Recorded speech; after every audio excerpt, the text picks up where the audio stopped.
Chapter 85. Blocked by the pennant, they could not enter the pass, but neither could they skirt around because Huang Feihu, Huang Ming, Nangong Kuo, and Thunderbolt were locked inside. He suddenly thought of Earth Traveler Sun and decided to send him over to spy out the situation. Filled with excitement, Earth Traveler Sun left at the first watch. He wanted to enter the jail first, in the hope of seeing Huang Feihu and the other generals in captivity, but the warders were still on duty, and if he were discovered, he thought it would be most inconvenient. He had to command elsewhere. He went next to the study, where he could make out the marquises, Dang Kun and Ruiji, talking above his head.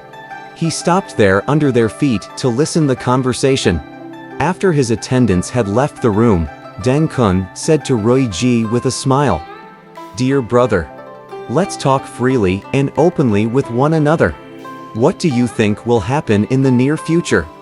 Who will rise to heaven and who will fall into hell? We should speak honestly, for there is no one else to hear."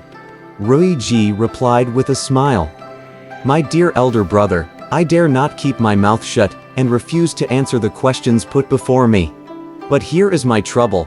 I can neither venture to speak frankly, nor am I willing to go on like a fool, with half-uttered thoughts and fuzzy ideas. Your questions are very troubling, brother. Though our surnames are different, we are as close as real brothers. Your words to me will not leave this room. You may speak boldly and freely. You needn't worry in the least, dear brother." Dang Kun said again with a reassuring smile. When a great warrior has the opportunity to discuss national politics with an intimate friend, he should pour out his heart to reveal his innermost feelings. As far as I can see, we are acting against the will of heaven and the people so long as we guard and protect this pass. Our king has caused the whole nation to split, and every duke has revolted against him. Everyone is praying for a good and bright ruler.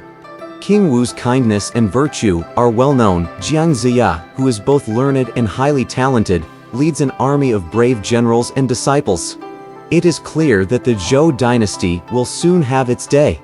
But as we have enjoyed national grace for generations, we must serve our nation to the very end. I have spoken the truth, brother, and I know nothing else." Ruiji said frankly, "You are really thoughtful and far-sighted, but what a pity we were not born at a time we could serve a good master. We should be ready to sacrifice our lives when King Zhou meets his end.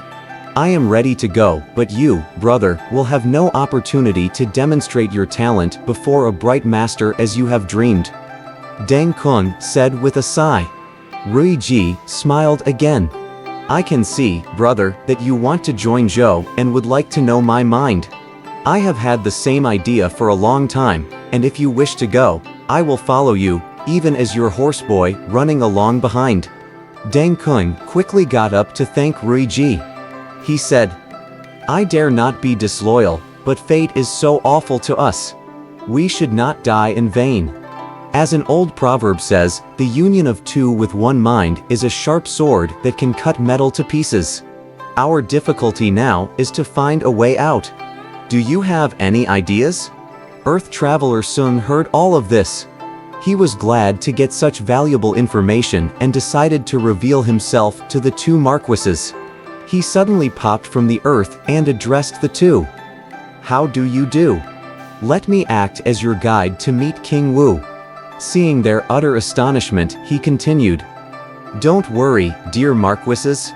I'm Earth Traveler Sun, the convoy officer for transportation of food supplies under Jiang Ziya. I have come by order of Commander Jiang to obtain military information. I know you would like to join Zhou but don't know how. Excuse me if I startled you by appearing so suddenly before you. I'll report to our commander at once if you are really sincere about joining our forces. He is modest and amiable, and would welcome you wholeheartedly." Hearing this, Dang Kun and Ruiji bowed low and said, "It is a pleasure to have you come. Forgive us for not greeting you sooner. We must move quickly. Write a letter which I can deliver to Commander Jiang. You may take over the pass when the time is right, and we will attack from the outside." Earth Traveler Sun said hurriedly.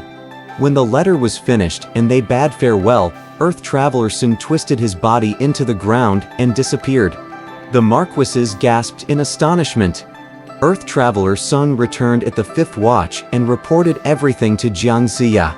Jiang Ziya then read the letter and said happily, "His Majesty will be very pleased."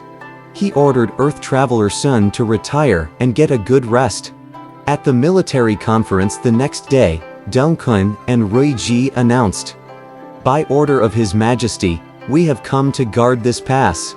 We met the enemy 2 days ago, but there was no conclusive victor.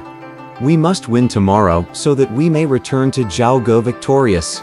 "You're exactly right, marquises." Ouyang Chun agreed.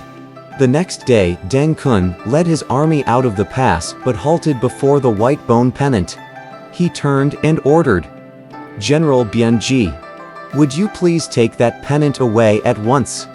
"Dear marquises, how can we do that? This pennant is our most precious and powerful weapon. We would lose the pass if that pennant were taken down." Bianji protested, "We are commanders appointed by His Majesty. It is a dishonor for us to ride on that narrow path, but you, only a general, are privileged to march smartly down the highway. We would be a laughingstock even if we win the war. There's no reason you shouldn't take it away." Rui Ji argued. Bianji thought it over for a while. "If the pennant's removed, we certainly can't stand up to the enemy, but he's our commander and I mustn't disobey. I will give them the spells to protect them so they may pass under as well." Bianji then bowed and said, "We don't need to touch the pennant. Let's go back and I'll give you something to free you from its magic."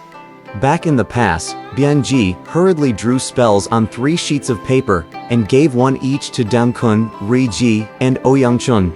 He told them to put the paper inside their helmets.